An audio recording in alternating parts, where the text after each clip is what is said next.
Freddie, thanks for doing this. Great to be able to talk to you.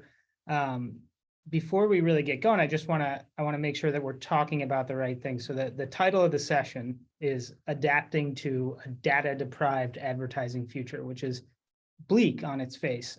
Is that what you're doing? Do you feel deprived, or is there a looming deprivation? Is that in your future as we move away from a reliance on third-party data? On third-party data, yeah. I guess finally, I'm glad it doesn't say death of the cookie, because I feel like that's the title of too many things in there, and it's more than a cookie that's disappearing. But do I think we're being data deprived? Data is changing. The data we're going to have available to us is changing, right? We're losing what we're comfortable with, what we've used as a currency for the last 10, 15 years. But I don't know if I necessarily feel deprived. I feel like we're actually going to be able to refine, if anything, the quality of the data we're utilizing, and therefore be able to get into a better spot with our marketing than we have today. And so I think, yeah, we're going in. I don't know. I don't think I feel deprived. I feel optimistic. I think in a lot of ways, it's just going to be a lot of change. No, but that's good. I'm glad. Optimistic is a much better way to feel than deprived.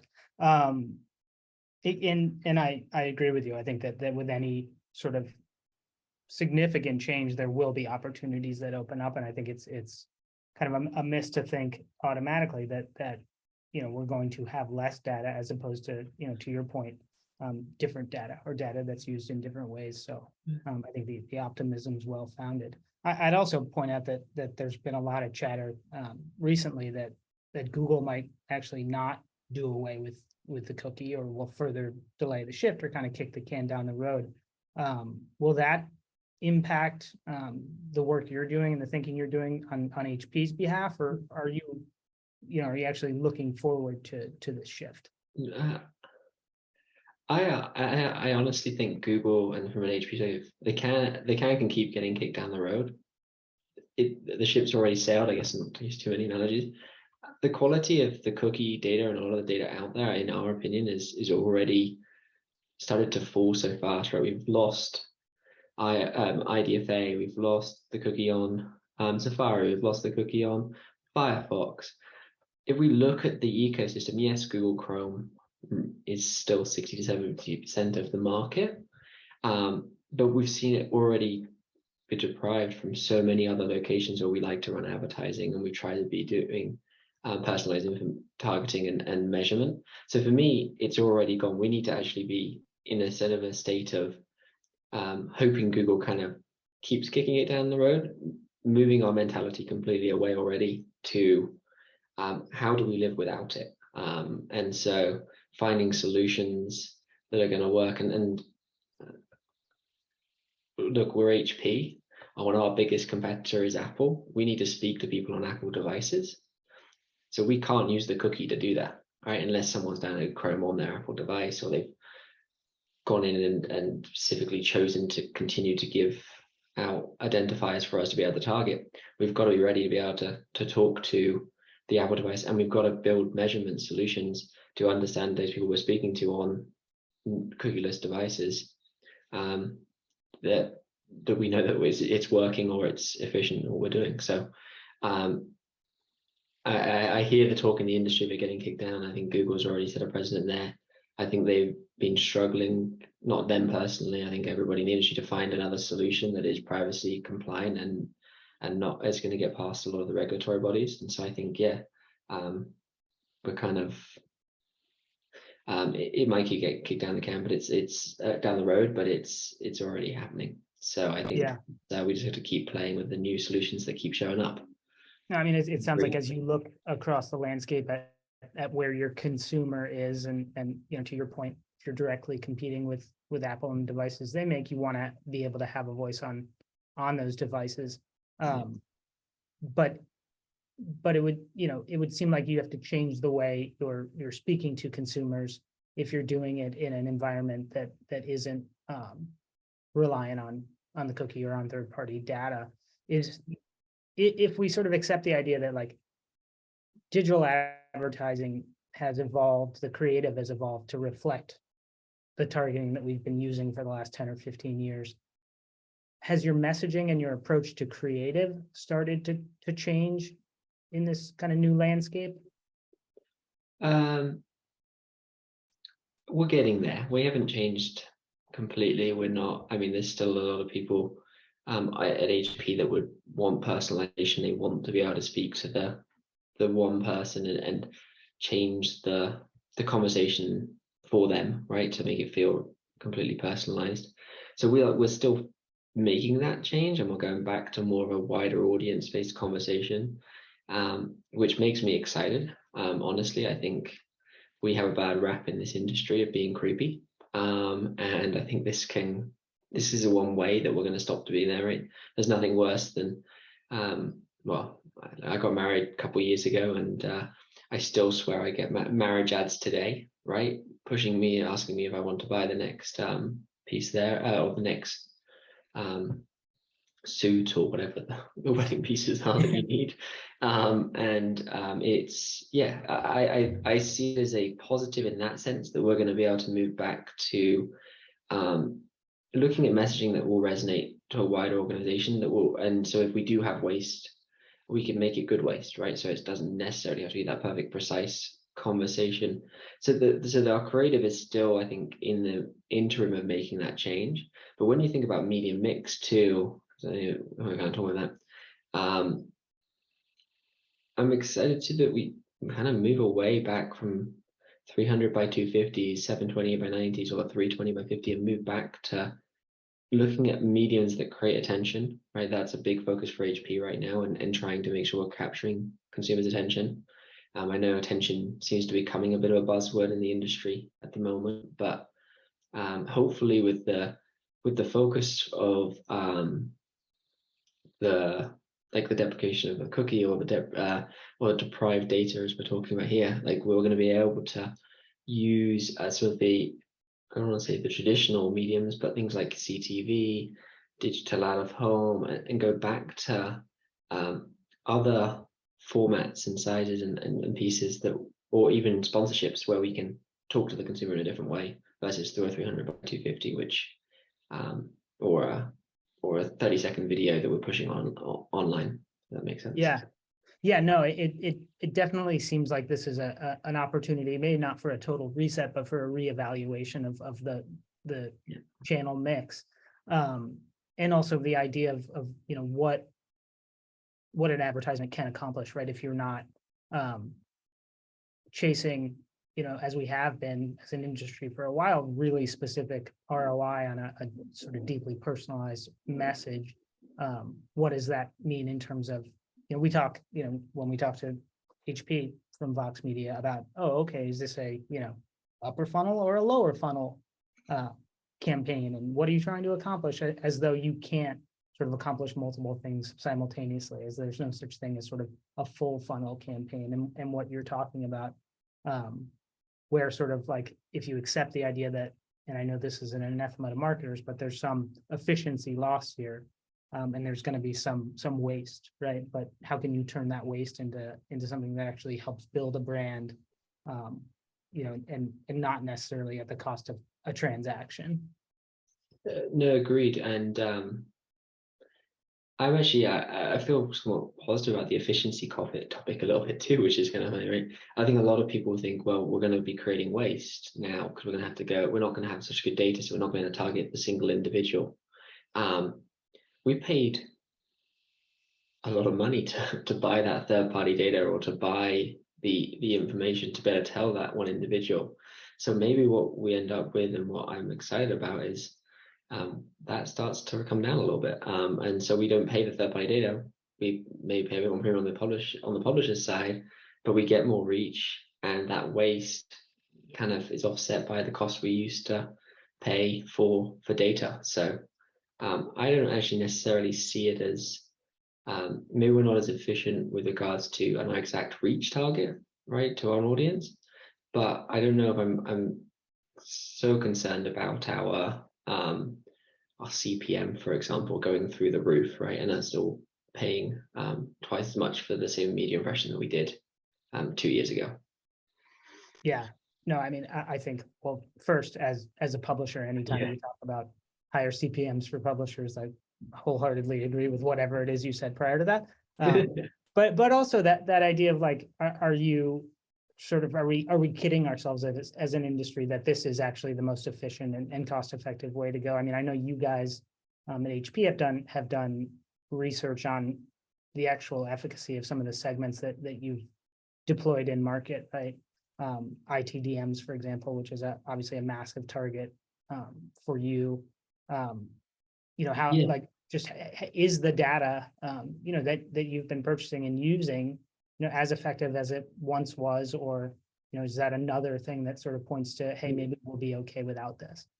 Yeah, and I should have mentioned that when you asked us about like the data landscape and so forth, but that is another piece that's just driven this trend, right? When I was talking to you about the cookie already being gone, we did that analysis which you're referencing that we published, which was pretty simple. We bought from take the 6 biggest B2B data providers you can think of, put them through a DSP and ask people, do you think you're an IT decision maker? And the numbers were astounding. The bit that was most scary was 66% of the people who came back told me they were retired, which obviously they can't be an IT decision maker if they're not working. And so I think at home they can. They can, yeah, at home, yeah, true. That's true. Maybe I got the questions all wrong. But coming off of that concern, like that's what started us to dig in, and we dug into the data and the quality of actually the third-party data at the email level is really strong. It's that third-party cookie ecosystem as we try and pass it through the chain where we saw things break down. And so that was probably our first signal, which we did that in 2020. It took us a year or so to get it done with to get it all out in public. But that started our drive away from waiting for Google to cut the cookie. Like for us, we had to start to find solutions today that we're going to be able to speak to our B2B audiences and so forth. Yeah.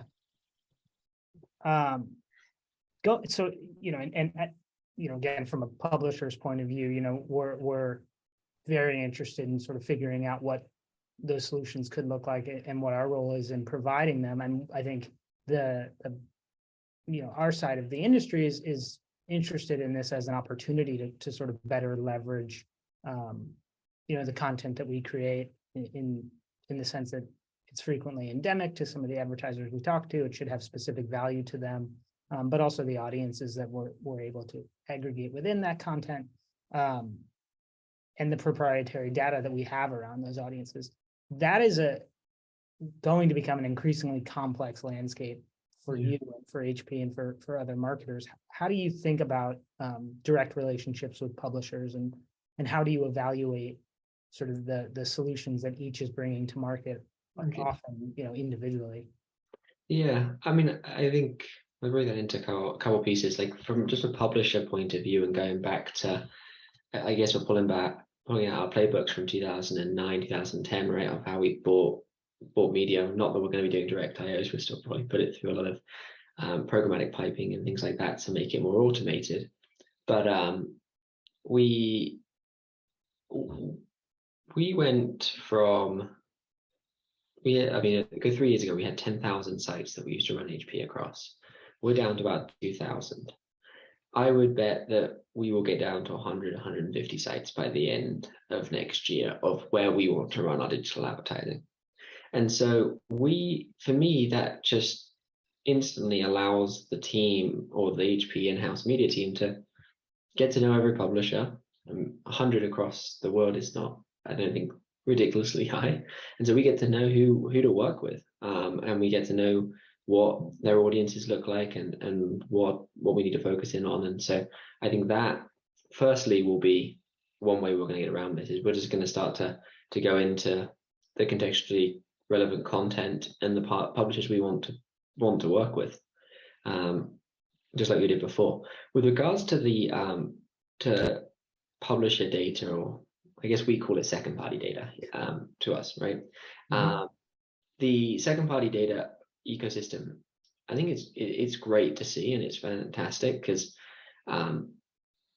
working out who is an in-market laptop purchaser for us is going to be very helpful across should I use the word network and publishing network of different sites. And so that is, I think, going to be still key, and we'll still use those kind of tactics.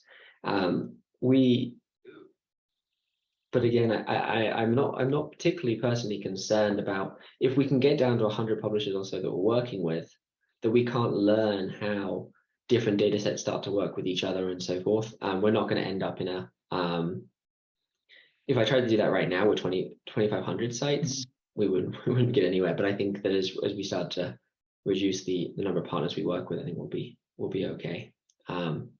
Look, this whole focus for us going down to 100 publishers makes me really excited, because I think on the bigger picture, we get to fund quality journalism or quality editorial or whatever we decide to put behind. We get to really power that now, where we lost kind of that connection over the last few years because we were just looking for the audiences, Right. in a lot of ways, right? And so we get back to that, which I'm excited about. I think that's good for the world, to be honest.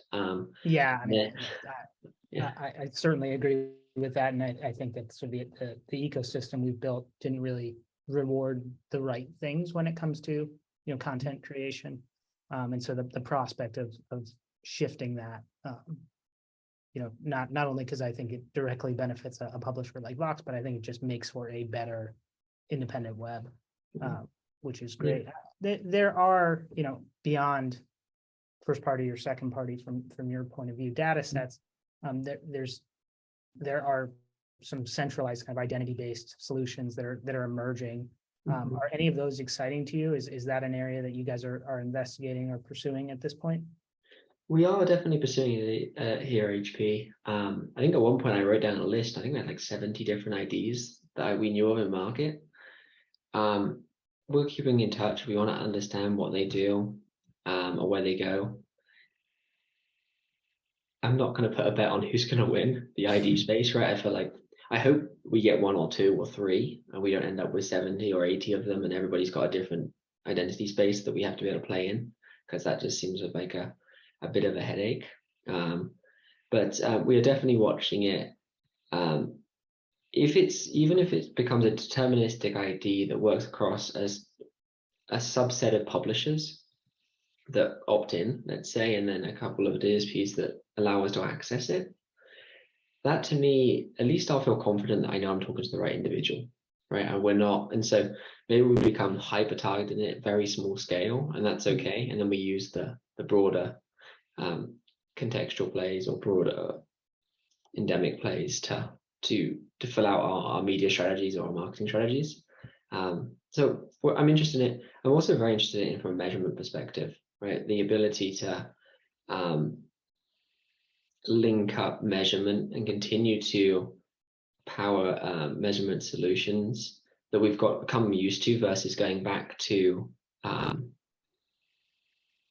too far back to a panel. I guess these will be somewhat a panel, is interesting, right? So the idea of being able to sort of measure our marketing and so forth, as we with the kind of rigor that we have enjoyed in digital prior to the deprecation of all the identifiers that we use today.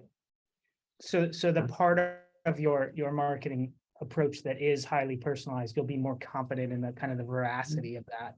At the same time, sort of freed up to pursue some of the contextual or endemic approach as well. Yeah, exactly. So like I'll give you a good example. Account-based marketing is really key for us, right? We've got a few very key accounts we need to speak to.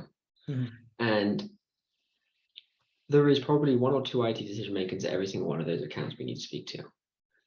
If I run that through media, in my head, I should spend maybe $500 a month, right? Because I'm speaking to 1 individual or 2 individuals across X number of accounts.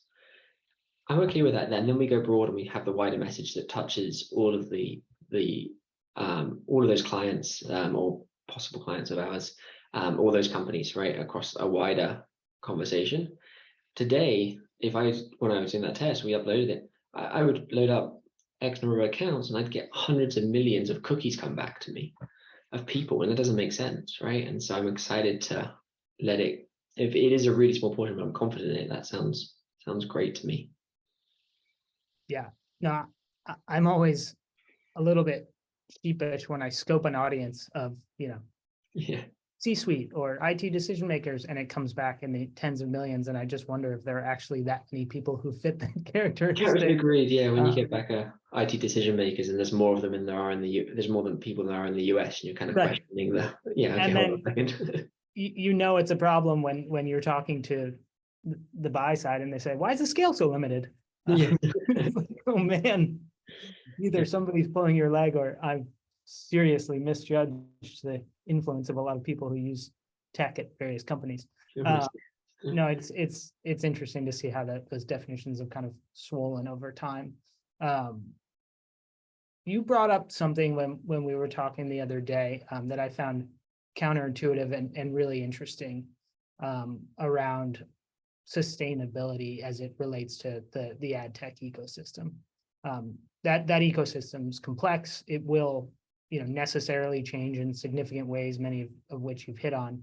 Can you talk about sort of the opportunity as that changes for the digital advertising industry to become more sustainable from an ecological standpoint? Yeah, no, I can definitely, and it's something that's really kind of key to the heart of HP, and so therefore we're looking at it in every arena, from the ocean-bound plastics we put into our laptops to the media we buy. And so we've done quite a lot of analysis working with multiple partners and understand that programmatic media is one of the highest carbon heavy forms of advertising. And digital in general is, just for HP, because I should make a plug for it, print advertising is one of the lowest, and that obviously helps our printers. What's interesting is we have so many partners in the chains now, right? We all talk about SPO for many different reasons, from costs and so forth, the supply path optimization, sorry. It really can be a great way for us to, if we can reduce down the number of partners in there, right, or we start to create more direct connections, we can reduce the carbon footprint we're creating with all the number of servers and so forth that we're running across the web. And so if we can start to do that, then our media becomes more sustainable, which I think is really interesting. And one of the areas we're looking at HP too is we're actually working with a few companies to build out a carbon calculator. I think Group M, I think a few of the holding companies have come out with this, which allows us to put across our media plans and say, what is the carbon footprint that we're creating through our media plan?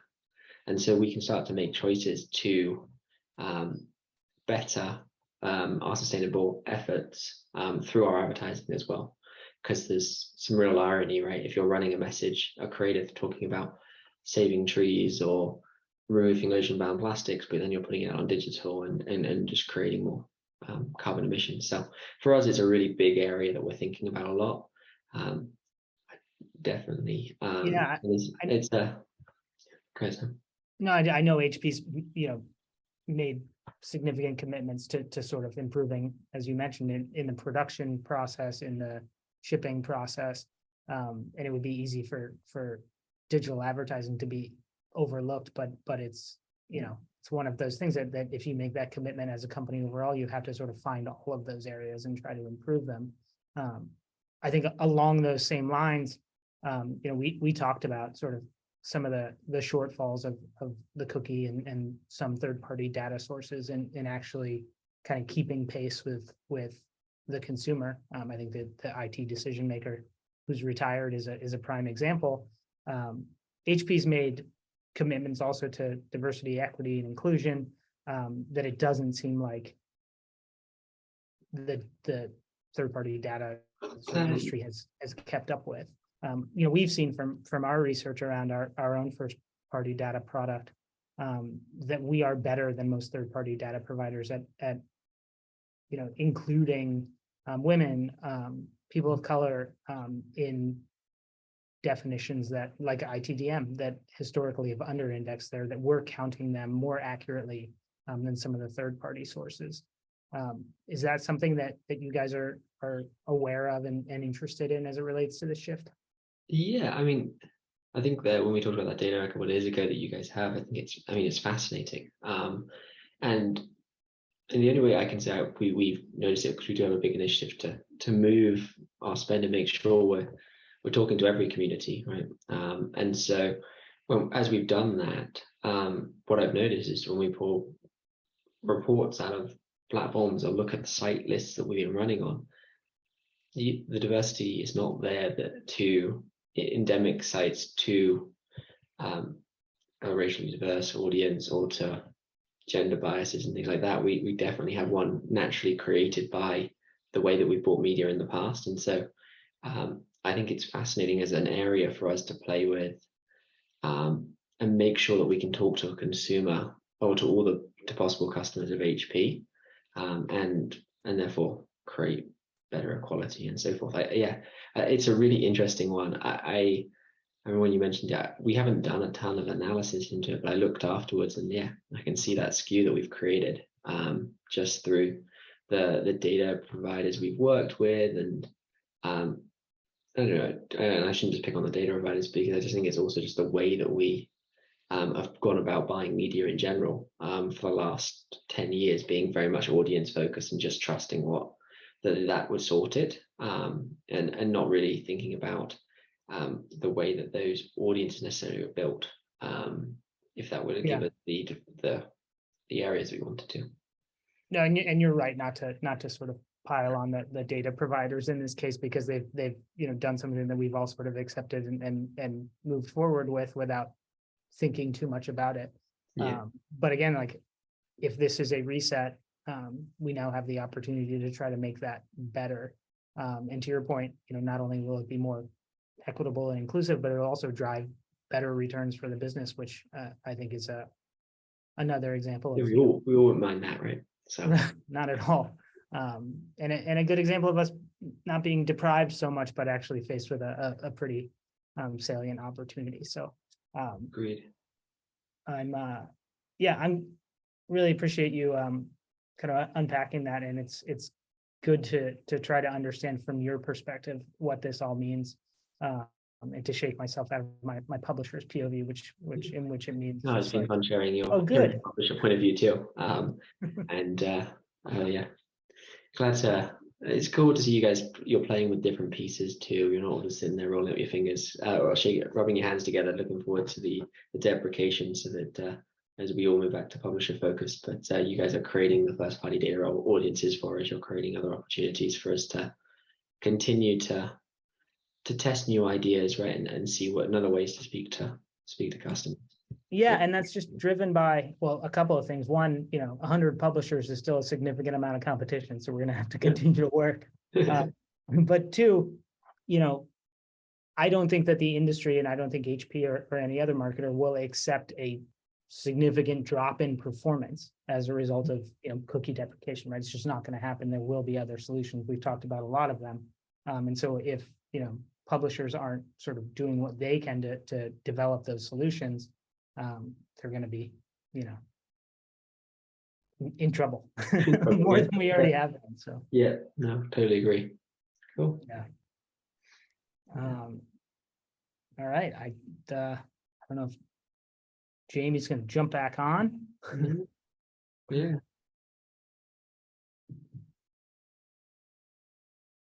Hi, thank you all for this great conversation. Let me see if there's a Q&A question. Let's see. Not at the moment, but do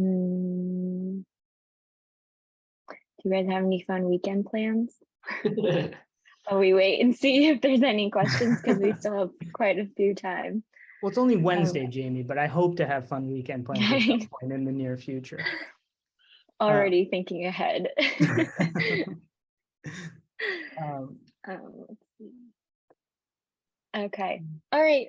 Well, with that, I will wrap it up a little bit. Thank you all for being here and taking the time to join us for this conversation. We really appreciate it, and we hope to see you both again soon. Thank you. Yeah, Thank you, no, Jamie. thank Thank you, you. Freddie. Yeah. Bye-bye. Have a great rest of your day. Thanks, everybody. Bye.